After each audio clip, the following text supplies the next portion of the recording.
Assalamualaikum warahmatullahi wabarakatuh. Selamat datang di Pasar Modal Syariah YIN Mikro. Hari ini kita akan membahas tentang instrumen investasi kontemporer dalam keuangan Islam. Bersama saya Putri Swastika. Perkenalkan, saya dosen dari YIN Mikro, pasca sarjana. Baik. Apa sih kenapa kita harus mengerti, memahami apa itu instrumen investasi? Karena tentunya setiap kita ingin tumbuh, ingin berkembang, ingin masa depan yang lebih baik daripada hari ini atau hari kemarin. Oleh karena itu, karena kita semua mempunyai keinginan ingin tumbuh, ingin berkembang, ingin lebih baik di masa depan, karenanya kita mempunyai motivasi untuk melakukan investasi. Dan ketika kita melakukan investasi, tentunya kita memerlukan pengetahuan terkait dengan produk-produk apa saja yang ada di industri keuangan yang dapat kita pilih sebagai investasi. Tentunya instrumen investasi ini adalah produk-produknya. Kemudian apa itu instrumen investasi kontemporer?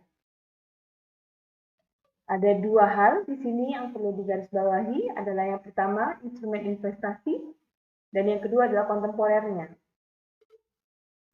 Instrumen investasi adalah produk keuangan yang tujuannya adalah investasi. Instrumen investasi adalah produk keuangan yang tujuannya adalah investasi. Artinya, investasi itu artinya kita mengelola dana yang harapannya menghasilkan manfaat untuk kita di masa mendatang. Jadi investasi selalu dengan intention atau niat, tujuan bahwa di masa mendatang, saya akan mendapatkan manfaat dari hasil yang saya kerjakan sekarang, saat ini. Pendidikan adalah salah satu jenis investasi, tapi tentunya bukan instrumen investasi di dalam keuangan, dalam sistem keuangan. Kemudian apa yang dimaksud dengan kontemporer? Kontemporer artinya kekinian. Karena apa? Karena produk ini, instrumen ini dinamis dan berkembang seiring dengan waktu. Seiring dengan sejalan dengan waktu. Misalnya, ketika tahun 80-an, instrumen investasinya terbatas pada emas dan properti. Kita tanya orang tua kita, tidak ada instrumen investasi seperti saham atau reksadana atau bahkan cryptocurrency saat itu. Ketika mereka mempunyai uang yang bisa dikelola atau dana yang bisa dikelola, mereka mengelolanya dengan membeli emas dan properti. Masuk ke tahun 90-an ketika industri perbankan mulai berkembang, saya ingat tahun 90-an industri yang sangat menjanjikan adalah perbankan. Instrumen investasi, pilihan instrumen investasi bagi orang tua kita. Selain emas, properti, mereka juga bisa mendepositokan dana mereka ke dalam bank, kepada bank, produk bank. Kemudian masuk ke zaman milenial, 2000-an, kita mulai disodori pilihan instrumen investasi di saham reksadana. Dan di tahun 2010-2021 kita mengenal dengan cryptocurrency. Sebetulnya ada hal-hal lain seperti sukuk, obligasi, dan lain sebagainya, yang mana dari zaman milenial sampai 2021 sampai saat ini, hari ini, itu terus berkembang. Terus berkembang. Tapi yang kita tulis di sini itu adalah contoh yang menjadi tren dalam instrumen investasi. Kemudian instrumen investasi juga tentunya dalam keuangan Islam, dalam sebuah sistem keuangan Islam, ada prinsip-prinsip yang kita gunakan supaya kita melihat bahwa produk ini cocok atau produk ini sesuai dengan keuangan Islam, dengan Islam atau tidak. Tentunya kembali lagi bahwa prinsip dalam keuangan Islam itu adalah mutlak dijalankan oleh seluruh muslim investor. Artinya apa? Artinya bila kita seorang muslim, bila kita ingin menjadi seorang investor dan kita menjalankan perintah Allah dengan keyakinan bahwa memang perintah Allah lah yang paling benar, yang paling hak, maka mutlak harganya untuk kita menerapkan seluruh prinsip keuangan Islam di dalam memilih instrumen investasi. Oleh karenanya, penting kita mengetahui apa saja prinsip keuangan Islam. Mungkin yang kita sudah sering diskusikan adalah al-bai', wa halallahu al-bai'a wa harrama riba. Al-bai' di sini adalah risk sharing atau berbagi resiko. Berbagi resiko itu seperti apa contohnya? Al-ghurun bil ghunum. Salah satu qawaid dalam fikih adalah tidak ada no risk, no reward. Ketika kita tidak mengambil resiko, tidak boleh kita mengambil rewardnya. Ketika kita tidak bekerja, jangan kita mengambil ujrahnya atau hasilnya. Dan contohnya dalam investasi adalah misalnya saham. Kita harus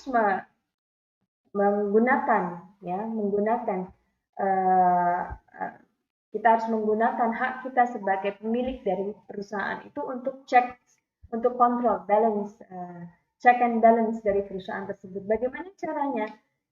Caranya kita bisa hold saham tersebut dalam waktu tertentu, karena kita memang interest, kepentingan kita adalah memang betul-betul untuk memiliki dari perusahaan tersebut. Itu salah satunya. Yang kemudian kita tidak boleh membuat sesuatu keputusan keuangan tanpa adanya informasi yang cukup. Jadi no borrow di sini adalah tidak boleh mengambil uninformed financial decision. Jadi keputusan keuangan harus segala-galanya diambil berdasarkan informasi dari yang bisa kita dapatkan. Ketika kita hendak membeli saham, jangan kita membeli karena sesuatu hal yang misalnya isu atau karena review atau karena hal-hal yang lain. Kita harus menggunakan kita harus menggunakan pikiran kita harus menggunakan pikiran kita untuk menilai, mengevaluasi bahwa memang saham ini bisa atau wajar nilainya. Jadi kita harus mengeksersis valuasi atau penilaian saham kita. Atau jenis-jenis instrumen investasi yang lainnya. Misalnya kita membeli reksadana tanpa kita mengetahui track record dari perusahaan pengelola reksadana, manajer investasinya. Kita tidak perlu tahu mendetail siapa ini manajer investasinya, tapi cukup melihat dari perusahaan reksadana tersebut misalnya. Kemudian no maisir, no speculation. Ya, no speculation. Artinya apa? Artinya tidak boleh berspekulasi. Seperti kalau di saham kita biasa mendengar short selling, ya.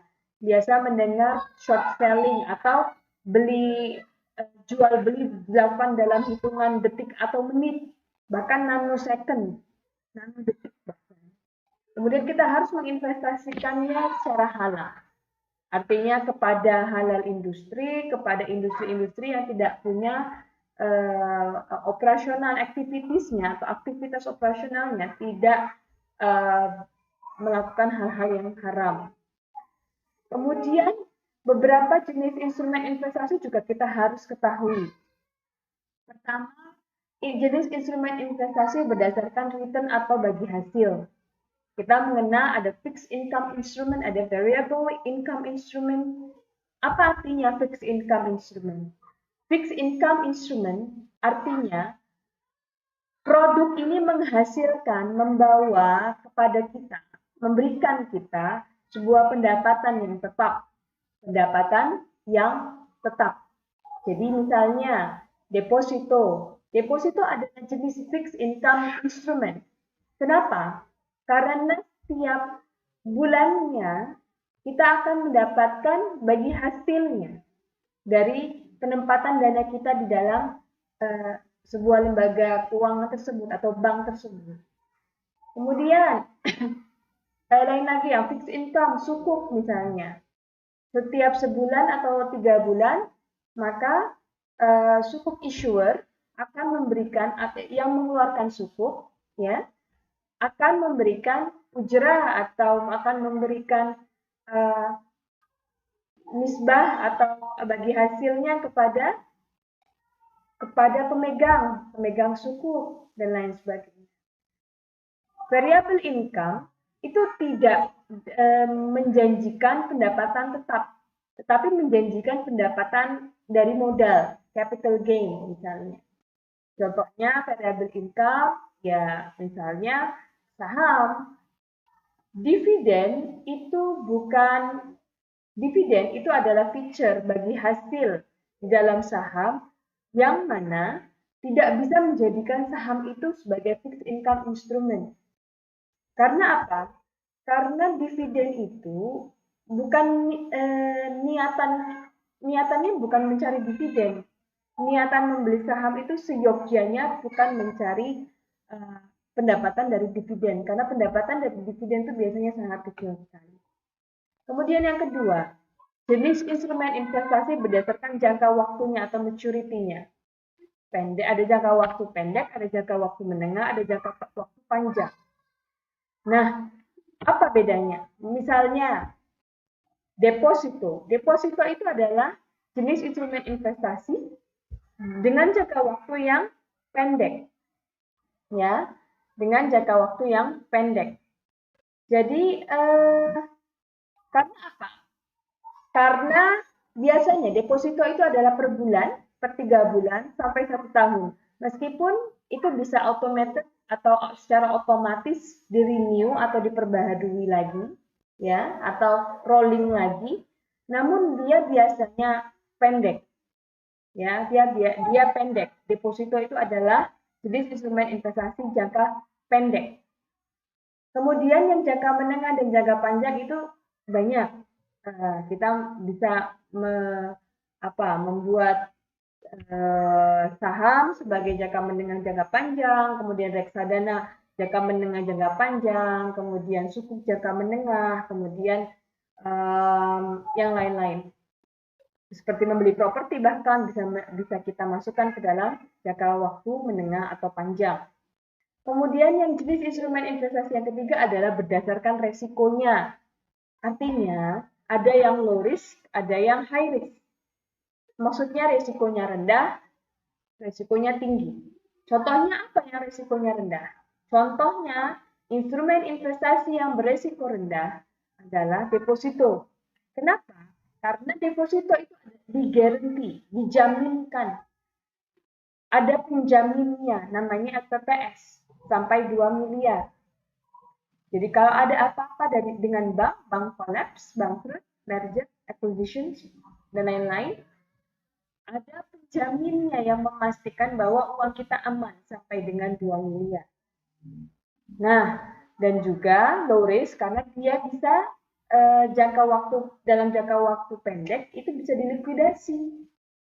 bisa dilikuidasi. Jadi kita melihat risiko itu dari ada penjaminnya atau tidak, yang menjamin uang kita akan kembali, dan berapa cepat dia dapat dilikuidasi atau dapat dicairkan.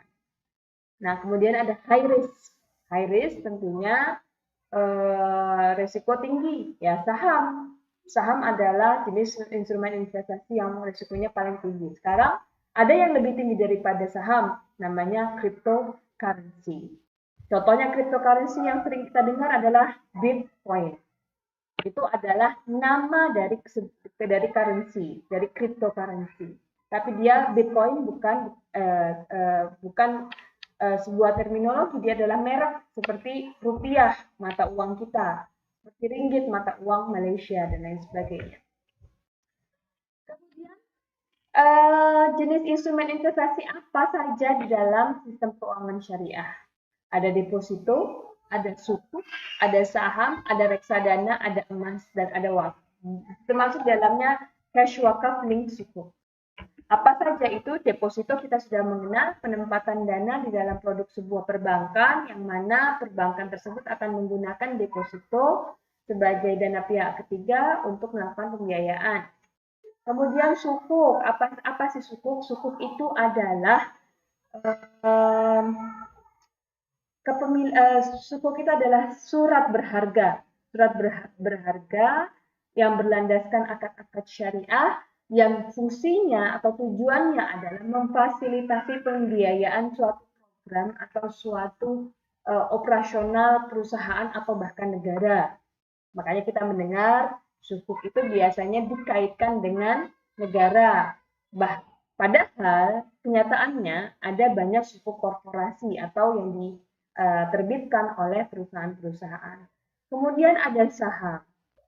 Saham itu adalah surat kepemilikan. Kemudian ada reksadana. Reksadana itu adalah kumpulan dana yang kecil-kecil. Jadi saya, Bapak, Ibu semua mengumpulkan dana 10.000, dititipkan kepada manajer investasi untuk dikelola secara profesional. Jadi kita menempatkan kumpulan dana kita kepada manajer investasi, yang mana manajer investasi nanti akan kelola secara profesional. Dan ini tentunya sangat-sangat meringankan, karena kita tidak mungkin masuk ke saham masuk ke pasar modal dengan uang 10.000 atau 100.000. Karena di saham kita harus setidaknya mempunyai capital dulu, mempunyai minimal. Karena kita harus membeli minimal satu lot. Satu lot itu sekitar 100 lembar saham. Kemudian membeli sukuk juga tidak bisa dengan 10.000, tetapi kita setidaknya harus mempunyai uang 1 juta atau 3 juta atau 500.000 dan lain sebagainya. Tentunya reksadana ini memudahkan investor retail seperti kita untuk masuk ke dalam instrumen investasi. Kemudian emas masih masuk instrumen investasi, apalagi di masa pandemi sekarang ini ketika emas dianggap sebagai safe haven. Apa itu instrumen investasi safe haven? Safe haven itu adalah instrumen investasi yang dianggap dapat menjanjikan menjaga kekayaan kita apabila terjadi krisis. Nah, karena apa? Karena nilai emas dipercaya akan selalu stabil, bahkan kalau ditahan dalam jangka waktu yang panjang bisa menjadi naik. Kemudian wakaf adalah termasuk di dalamnya adalah cash wakaf link sukuk, ya. Cash wakaf link sukuk adalah salah satu jenis merger atau perkawinan antara sukuk dan wakaf. Wakaf termasuk instrumen investasi karena apa? Berdasarkan landasannya adalah hadis tentang amalan jariah atau amal yang terus menerus akan mengalir pahalanya, bahkan ketika kita meninggal pun akan terus menerus. Itu jenis instrumen investasi dalam sistem keuangan syariah. Itu dulu, sekian kuliah kita, ya, kuliah singkat kita pada kesempatan kali ini. Semoga Bapak Ibu semua dapat dapat mengambil hikmahnya, kemudian dapat memahami sedikit terkait dengan instrumen investasi kontemporer pada sistem keuangan syariah. Banyak maaf dari saya, mudah-mudahan dapat menjadi pelajaran buat kita semua, bermanfaat bagi kita semua. Assalamualaikum.